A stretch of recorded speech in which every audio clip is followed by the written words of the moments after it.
Tell me what's a cap with the indexed annuities?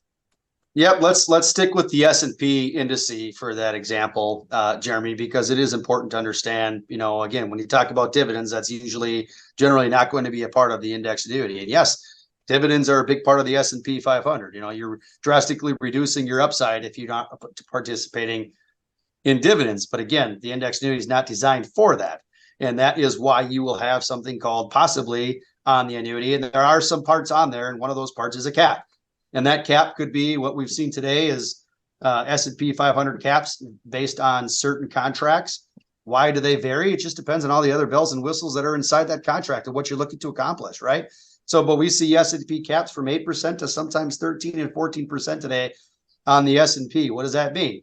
The S&P goes up 30% and you have an index cap of, say, 10. We'll just use that as the round number here. If you have a cap of 10%, which you can get today, you're going to be capped at 10% no matter what that S&P does. The S&P is at 8% and you're linked to that index again.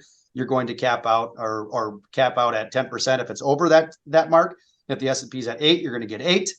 And if the S&P is negative, again, you get what we call the big fat zero. So we don't go backwards. But having the cap attached to the contract. Why is there a cap attached to the contract? I don't go backwards when that markets are negative. We're linked to the S&P. The S&P is negative.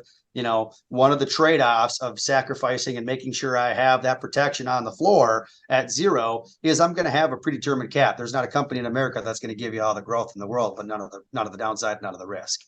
Right. Like more ideas on how to make your retirement great? Go ahead right now and subscribe to Retirement Revealed.